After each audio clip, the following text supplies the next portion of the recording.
Marcos 7. Ora, reuniram-se a Jesus os fariseus e alguns escribas vindos de Jerusalém. E vendo que alguns dos discípulos dele comiam pão com as mãos impuras, isto é, por lavar, pois os fariseus e todos os judeus, observando a tradição dos anciãos, não comem sem lavar cuidadosamente as mãos.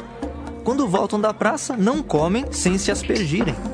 E há muitas outras coisas que receberam para observar, como a lavagem de copos, jarros e vasos de metal e camas.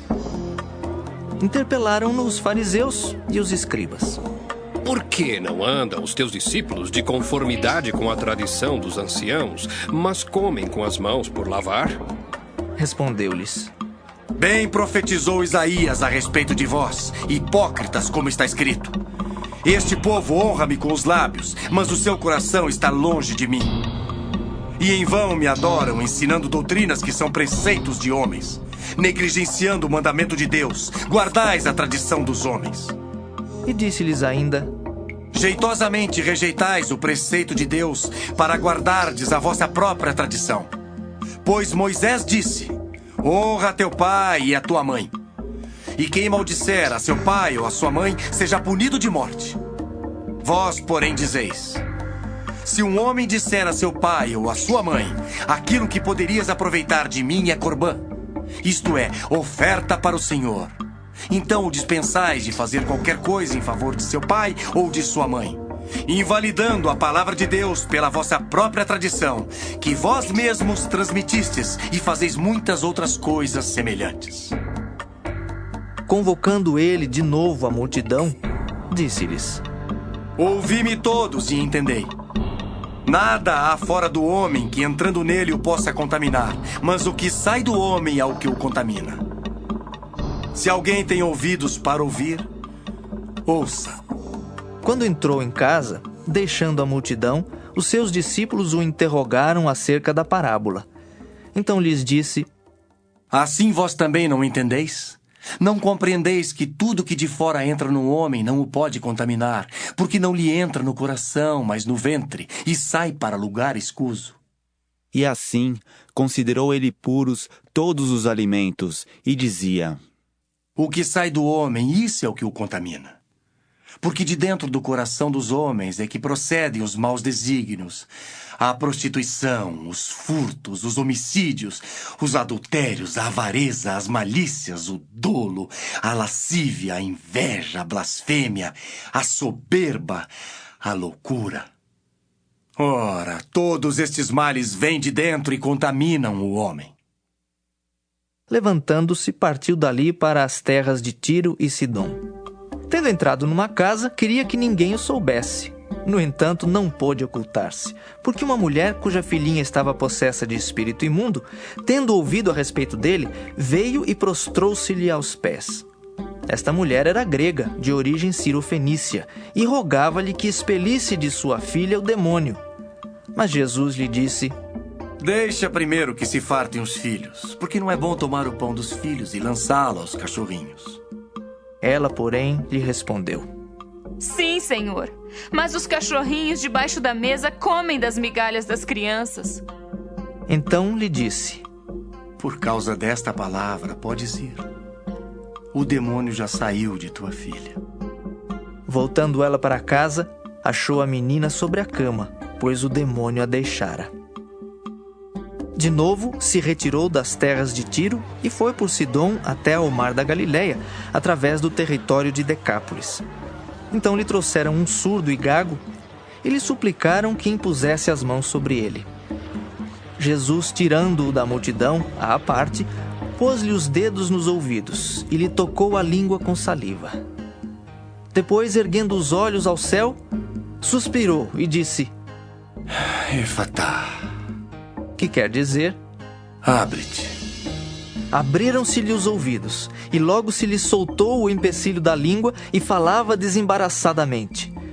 Mas lhes ordenou que a ninguém o dissessem. Contudo, quanto mais recomendava, tanto mais eles o divulgavam. Maravilhavam-se sobremaneira, dizendo: Tudo ele tem feito esplendidamente bem. Não somente faz ouvir os surdos, como falar os mudos. Marcos 8. Naqueles dias, quando outra vez se reuniu grande multidão, e não tendo eles o que comer, chamou Jesus os discípulos e lhes disse: Tenho compaixão desta gente, porque há 3 dias que permanecem comigo e não têm o que comer. Se eu os despedir para suas casas em jejum, desfalecerão pelo caminho, e alguns deles vieram de longe. Mas os seus discípulos lhe responderam: De onde poderá alguém fartá-los de pão neste deserto? E Jesus lhes perguntou: Quantos pães tendes? Responderam eles: 7. Ordenou ao povo que se assentasse no chão. E tomando os 7 pães, partiu-os após ter dado graças e os deu a seus discípulos para que estes os distribuíssem, repartindo entre o povo. Tinham também alguns peixinhos, e abençoando-os, mandou que estes igualmente fossem distribuídos. Comeram e se fartaram, e dos pedaços restantes recolheram 7 cestos. Eram cerca de 4.000 homens. Então Jesus os despediu. Logo a seguir, tendo embarcado juntamente com seus discípulos, partiu para as regiões de Dalmanuta. E saindo os fariseus, puseram-se a discutir com ele, e tentando-o, pediram-lhe um sinal do céu. Jesus, porém, arrancou do íntimo do seu espírito um gemido e disse: Por que pede esta geração um sinal? Em verdade vos digo que a esta geração não se lhe dará sinal algum. E deixando-os, tornou a embarcar e foi para o outro lado. Ora, aconteceu que eles se esqueceram de levar pães, e no barco não tinham consigo senão um só. Preveniu-os Jesus, dizendo: Vede, guardai-vos do fermento dos fariseus e do fermento de Herodes. E eles discorriam entre si: É que não temos pão. Jesus, percebendo, lhes perguntou: Por que discorreis sobre o não terdes pão? Ainda não considerastes nem compreendestes? Tendes o coração endurecido? Tendo olhos, não vedes? E tendo ouvidos, não ouvis? Não vos lembrais de quando partiu 5 pães para os 5.000, quantos cestos cheios de pedaços recolhestes? Responderam eles: 12. E de quando partiu 7 pães para os 4.000, quantos cestos cheios de pedaços recolhestes? Responderam: 7. Ao que lhes disse Jesus: Não compreendeis ainda? Então chegaram a Betsaida, e lhe trouxeram um cego, rogando-lhe que o tocasse. Jesus, tomando o cego pela mão, levou-o para fora da aldeia, e aplicando-lhe saliva aos olhos e impondo-lhe as mãos, perguntou-lhe: Vês alguma coisa? Este, recobrando a vista, respondeu: Vejo os homens, porque como árvores os vejo andando. Então, novamente lhe pôs as mãos nos olhos, e ele, passando a ver claramente, ficou restabelecido. E tudo distinguia de modo perfeito. E mandou Jesus embora para casa, recomendando-lhe: Não entres na aldeia. Então Jesus e os seus discípulos partiram para as aldeias de Cesareia de Filipe, e no caminho perguntou-lhes: Quem dizem os homens que sou eu? E responderam: João Batista, outros Elias. Mas outros, algum dos profetas. Então lhes perguntou: Mas vós, quem dizeis que eu sou? Respondendo, Pedro lhe disse: Tu és o Cristo. Advertiu-os Jesus de que a ninguém dissessem tal coisa a seu respeito. Então começou ele a ensinar-lhes que era necessário que o Filho do Homem sofresse muitas coisas, fosse rejeitado pelos anciãos, pelos principais sacerdotes e pelos escribas, fosse morto e que depois de 3 dias ressuscitasse. E isto ele expunha claramente. Mas Pedro, chamando-o à parte, começou a reprová-lo. Jesus, porém, voltou-se e, fitando os seus discípulos, repreendeu a Pedro e disse: Arreda, Satanás!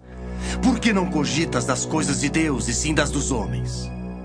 Então, convocando a multidão e juntamente os seus discípulos, disse-lhes: Se alguém quer vir após mim, a si mesmo se negue, tome a sua cruz e siga-me. Quem quiser, pois, salvar a sua vida, perdê-la-á. E quem perder a vida por causa de mim e do Evangelho, salvá-la-á. Que aproveita o homem ganhar o mundo inteiro e perder a sua alma?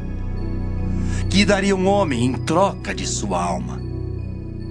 Porque qualquer que nesta geração adúltera e pecadora se envergonhar de mim e das minhas palavras, também o Filho do Homem se envergonhará dele quando vier na glória de seu Pai com os santos anjos.